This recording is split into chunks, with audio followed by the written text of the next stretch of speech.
അസ്സലാമു അലൈക്കും വറഹ്മത്തുള്ളാ. ഞാനിന്ന് നമ്മളെ ഫാമിലീൻ്റെ കുടുംബത്തിൻ്റെ ഫിനാൻഷ്യലി സെറ്റാകാൻ വേണ്ടിയിട്ട് എന്തൊക്കെയാണ് നമ്മൾ ചെയ്യാൻ പോകേണ്ടത് എന്നുള്ളത് ജസ്റ്റ് ഒന്ന് പറയാം. എൻ്റെ മനസ്സിലുള്ള ഐഡിയാസാണ്. ആ ഐഡിയാസ് എത്രത്തോളം പ്രാക്ടിക്കലാണ് എന്ന് നമുക്കറിയില്ല. പക്ഷേ പ്രാക്ടിക്കലാക്കാൻ നമുക്ക് ശ്രമിച്ചു നോക്കാം എന്നേ ഉള്ളൂ. അപ്പോൾ നമ്മൾ പൈസ ഒരുപാട് ഉണ്ടാക്കുക എന്നുള്ളതല്ല ലക്ഷ്യം. ഒരു മൈൻഡ് സെറ്റ് എപ്പോഴും ഒരു ഡെവലപ്മെൻറ്റ് മൈൻഡ് സെറ്റ് ആയിരിക്കണം. ഡെവലപ്മെൻറ്റ് മൈൻഡ് സെറ്റ് പറഞ്ഞാൽ നമ്മുടെ നാട് ഡെവലപ്പ് ആവണില്ല എന്നുണ്ടെങ്കിൽ അതിൻ്റെ ഉത്തരവാദി ആ നാട്ടിൽ ജീവിക്കുന്നവർ തന്നെയാണ് എൻ്റെ അഭിപ്രായത്തിൽ. കാരണം ഡെവലപ്മെൻറ്റ് ഒരിക്കലും ഗവൺമെൻറ് ഒരുപാട് കൊണ്ടുവരുന്നില്ല. ഈ റോഡൊക്കെ നന്നാക്കുക എന്നല്ലാതെ ഡെവലപ്മെൻറ്റ് ബിസിനസ് ചെയ്യുന്ന ആൾക്കാരാണ് ഡെവലപ്മെൻറ്റ് കൊണ്ടുവരുന്നത്. വളാഞ്ചേരി സിറ്റി ഡെവലപ്പ് ആയിക്കണമെന്നുണ്ടെങ്കിൽ അവിടെ ബിസിനസ് ചെയ്യുന്ന അവിടുത്തെ ജനങ്ങളാണ് അവിടെ ഡെവലപ്പ് ചെയ്തുകൊണ്ടേയിരിക്കുന്നത് എല്ലാ കാര്യങ്ങളും. അപ്പോൾ നമ്മുടെ നാട് ഡെവലപ്പ് ആവണില്ല എന്നുണ്ടെങ്കിൽ അതിൻ്റെ കാരണം അവിടെയാണ്. അപ്പോൾ ഒരുപാട് പൈസ സമ്പാദിക്കാൻ വേണ്ടിയിട്ടല്ല, പക്ഷേ നമ്മളെ നാട് അല്ലെങ്കിൽ ആദ്യം വീട് ഡെവലപ്പ് ആവുക, പിന്നെ നാട് ഡെവലപ്പ് ആവുക, അതാണ് ലക്ഷ്യം. അപ്പോൾ അതിന് വേണ്ട എന്താണെന്ന് വെച്ചാൽ എൻ്റെ മനസ്സിലുള്ളൊരു ഐഡിയ ഫണ്ട് റേസ് ചെയ്യുക, അത് കറക്റ്റായിട്ട് ഇൻവെസ്റ്റും ചെയ്യണം. ഫണ്ട് റേസ് ചെയ്യുക, ഇൻവെസ്റ്റ് ചെയ്യുക. അപ്പോൾ ഈ ഡെവലപ്മെൻറ്റ് ചെയ്യാൻ വലിയ പണിയൊന്നുമില്ല. കാരണം അത് തെളിയിച്ചതാണ് നമ്മൾ. കാരണം നമ്മളെ വലിയാക്കത്തൊടി നമ്മുടെ ഏരിയ എന്ന് പറയണത് ഒന്നുമില്ലാത്തൊരു ഏരിയയിൽ ഇപ്പോൾ ഒരു വീട്, 2 വീട്, 3 വീട്, 4 വീട്, 5ാമത്തെ വീട് കയറുന്നു. ഈ 5ാമത്തെ വീട് കയറുമ്പോൾ അത്രയും ഡെവലപ്പ് ചെയ്യാൻ ഇത് എത്ര വർഷത്തിനുള്ള കയറിയ? കുറഞ്ഞ വർഷത്തിനുള്ളിലല്ല കയറിയത്. നമ്മളൊക്കെ വലുതായി ഇത്രയും ഡെവലപ്മെൻറ്റ് നമ്മളെ ലോക്കൽ ഏരിയയിൽ നമുക്ക് കൊണ്ടുവരാൻ പറ്റുന്നുണ്ട് എങ്കിൽ നമുക്ക് ഒരുപാട് ഡെവലപ്മെൻറ്റ് നമ്മളെ ഗ്രാമത്തിൽ കൊണ്ടുവരാൻ പറ്റും, നമ്മളെ സൊസൈറ്റിയിൽ കൊണ്ടുവരാൻ പറ്റും.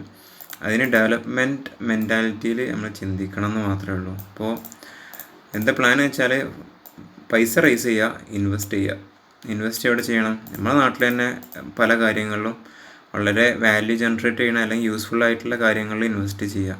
അപ്പോൾ ഫണ്ട് റേസ് ചെയ്യാൻ എങ്ങനെ? നമുക്ക് ഇപ്പോൾ ഉള്ള ഫണ്ട് റേസിങ് മെത്തേഡ് പറഞ്ഞാൽ ഫണ്ട് റേസ് ചെയ്യുന്ന ഒരു ബേസിക് മെത്തേഡ് ഇൻകം ഇൻക്രീസ് ചെയ്യുക.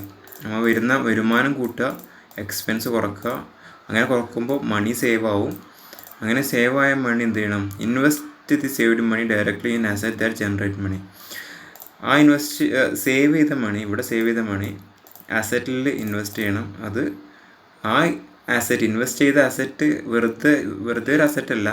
ഇപ്പോൾ ഒരു ലാൻഡ് വാങ്ങിയിട്ട് ആ ലാൻഡിൽ നിന്ന് വരുമാനം വരുന്നൊന്നുമില്ല എന്നുണ്ടെങ്കിൽ അവിടെ അത് ചെയ്യരുത്. കാലാകാലം ആ ലാൻഡിൻ്റെ വാല്യൂ കൂടുന്നുണ്ട് എങ്കിലും അതിന് വരുമാനം മാസത്തിൽ വരുന്നില്ല എന്നുണ്ടെങ്കിൽ അതിൽ ഇൻവെസ്റ്റ് ചെയ്യാതെ ഏതെങ്കിലും ഒരു ബിസിനസ്സിലോ അല്ലെങ്കിൽ ബിൽഡിങ്ങിലോ വരുമാനം വരുന്ന ഇതിൽ ഇൻവെസ്റ്റ് ചെയ്തിട്ട് മണി ജനറേറ്റ് ചെയ്തുകൊണ്ടേയിരിക്കുക.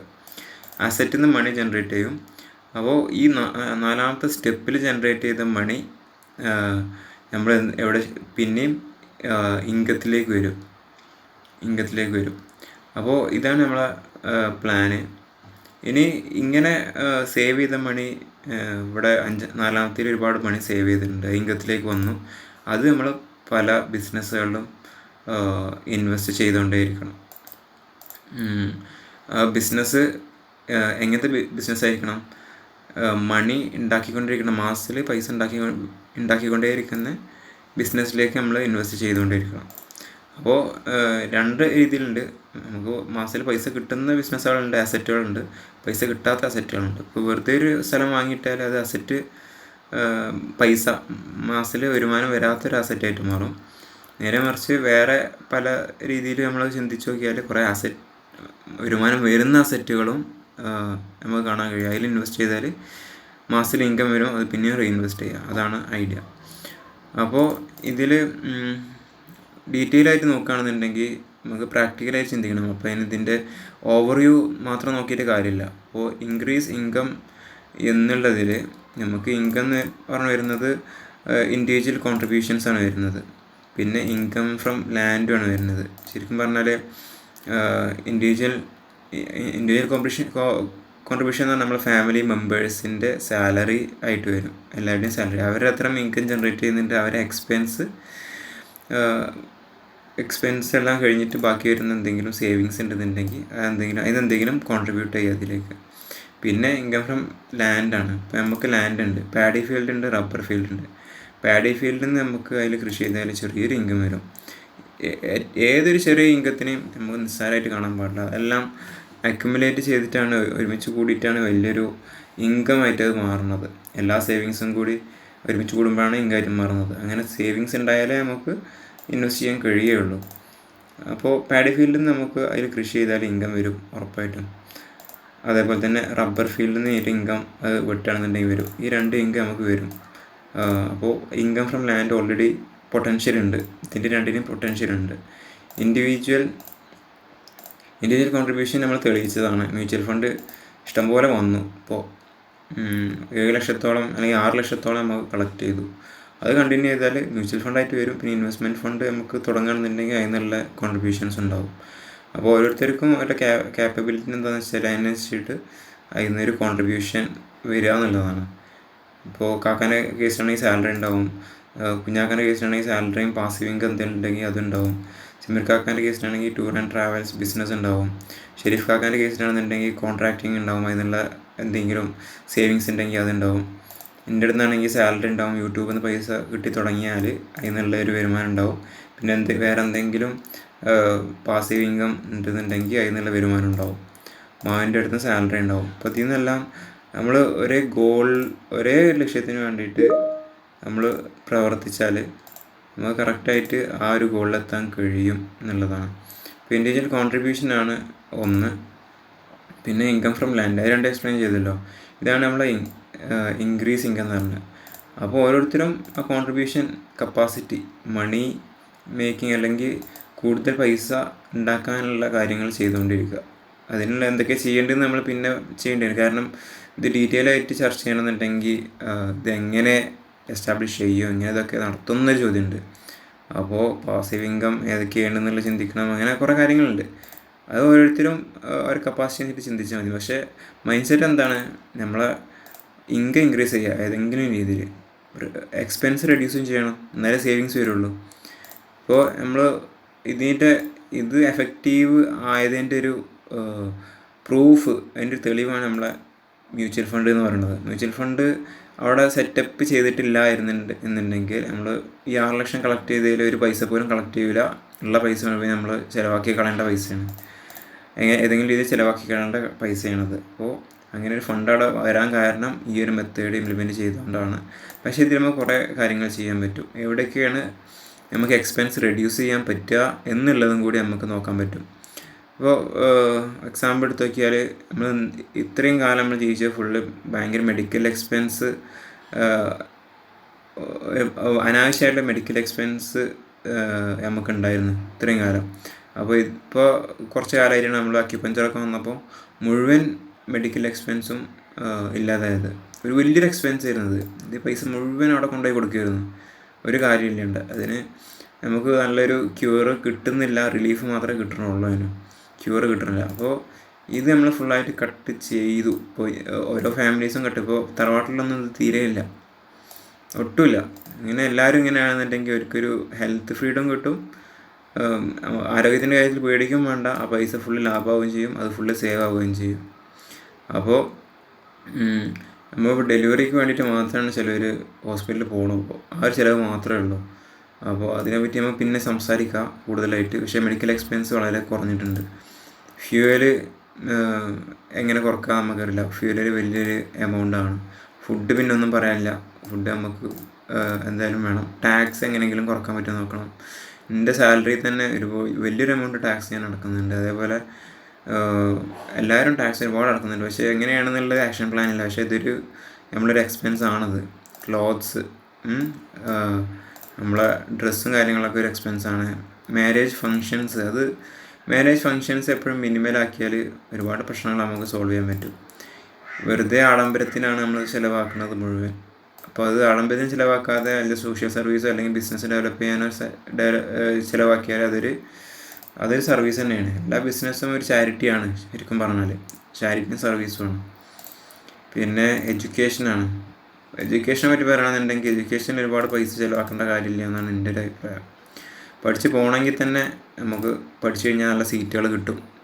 എഡ്യൂക്കേഷൻ ഇപ്പോൾ ഫ്രീ ആണ്.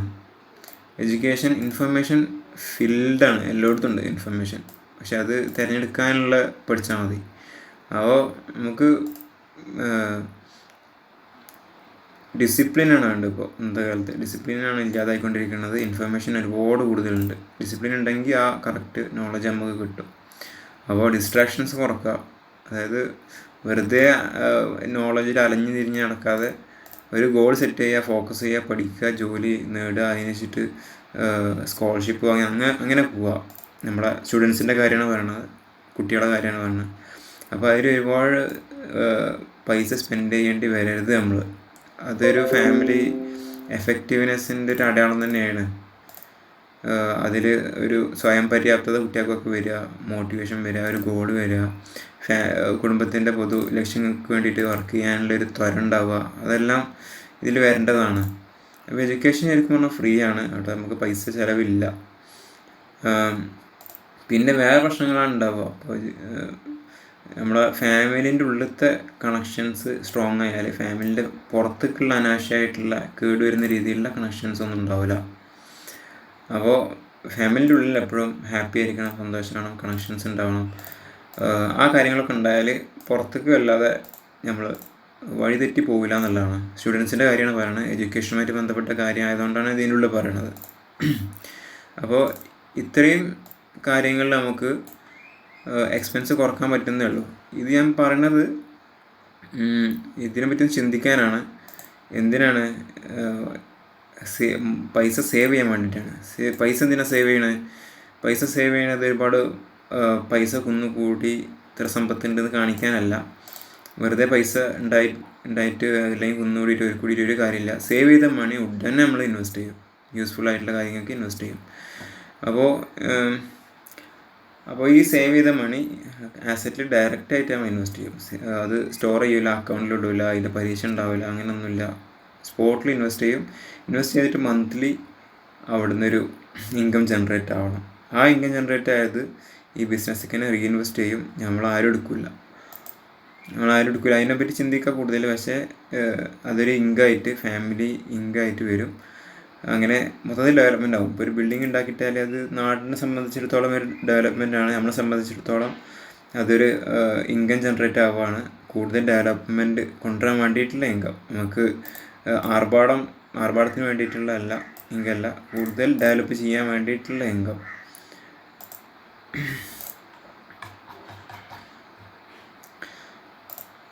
പിന്നെ ഇൻവെസ്റ്റാണ് അടുത്തത്. ഇപ്പോൾ ഫണ്ട് റൈസ് ചെയ്യേണ്ട ഒരു ഐഡിയ ഏകദേശം കിട്ടിയിട്ടുണ്ടാവും. അപ്പോൾ ഓരോരുത്തരും ഈ രീതിയിൽ ചിന്തിച്ചാൽ ചിലപ്പം ഉൾക്കൊള്ളാൻ പറ്റിക്കൊള്ളണമെന്നില്ല ചിലപ്പം. പക്ഷേ ഇങ്ങനെ ഐഡിയാസൊക്കെ എല്ലാവരും പറയണം, ഷെയർ ചെയ്യണം. ഇതിൻ്റെ ഒരു ഐഡിയ ആണ്. ഈ രീതിയിൽ മുന്നോട്ട് പോയാൽ ഒരു വലിയൊരു മാറ്റം തന്നെ സംഭവിക്കും. ഇപ്പോൾ നമ്മളിപ്പോൾ ഇൻവെസ്റ്റ് ചെയ്തത് മുഴുവൻ നമ്മുടെ പേഴ്സണൽ കാര്യങ്ങൾക്ക് വേണ്ടിയിട്ടാണ്.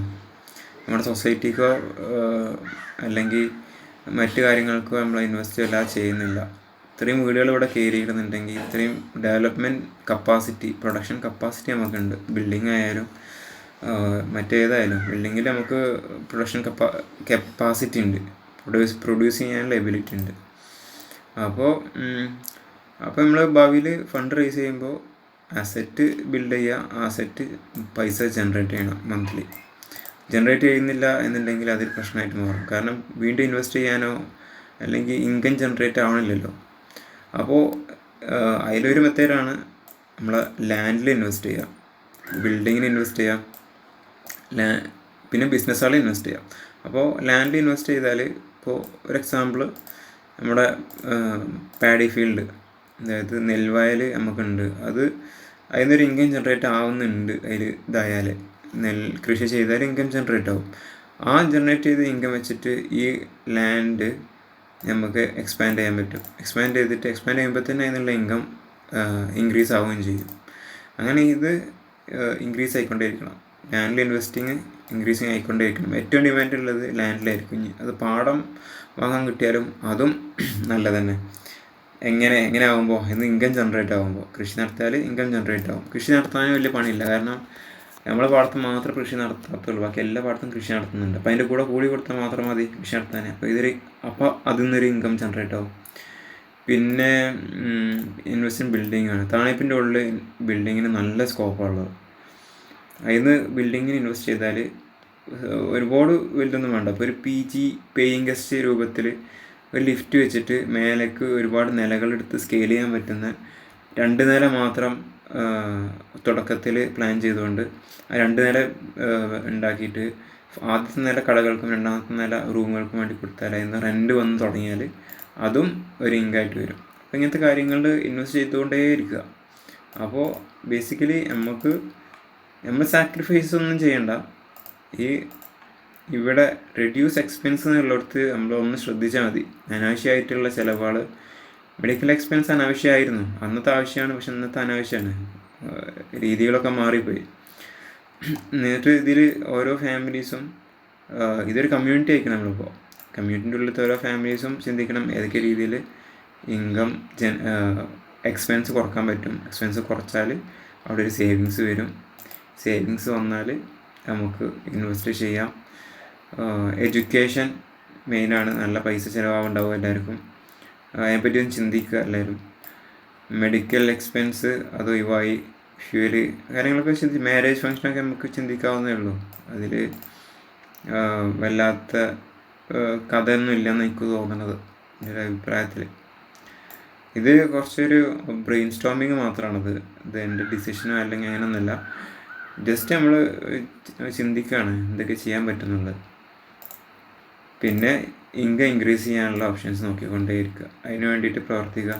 അപ്പോൾ ഈ ഒരു ഗെയിം ഇതൊരു ഇൻട്രസ്റ്റിംഗ് ഗെയിമാണ്, ഒരു സൊസൈറ്റി ഡെവലപ്പാണ് ഗെയിമാണ്. അപ്പോൾ ഇതിൽ ആത്മാർത്ഥത കാണിച്ചാൽ, ഇതിലൊരു ഉത്സാഹം കാണിച്ചാൽ നമുക്ക് ഒരുപാട് കാര്യങ്ങൾ ഇവിടെ ചെയ്യാൻ പറ്റും. പിന്നെ ഇതിൻ്റെ ഭാഗമായിട്ട് ഇൻവെസ്റ്റ്മെൻറ്റ് ഫണ്ട് വേണമെന്നുണ്ടെങ്കിൽ നമുക്ക് സ്പോട്ടിൽ തുടങ്ങാവുന്നതാണ്. എല്ലാവരും പറ്റുന്ന രീതിയിലുള്ള എമൗണ്ട് അതിലേക്ക് ഇൻവെസ്റ്റ് ചെയ്തിട്ട് ആ ഇൻവെസ്റ്റ് അക്കൗണ്ട് ചെയ്യാൻ പറ്റുന്ന രൂപത്തിൽ, അത് കാണിക്കാൻ പറ്റുന്ന രൂപത്തിൽ നമുക്ക് ചെയ്യാവുന്നേ ഉള്ളൂ. അപ്പോൾ ഇതിനെ പറ്റിയിട്ട് ഒരു അഭിപ്രായം പറയാം എല്ലാവരും. ഇൻഷാ അല്ലാഹ്.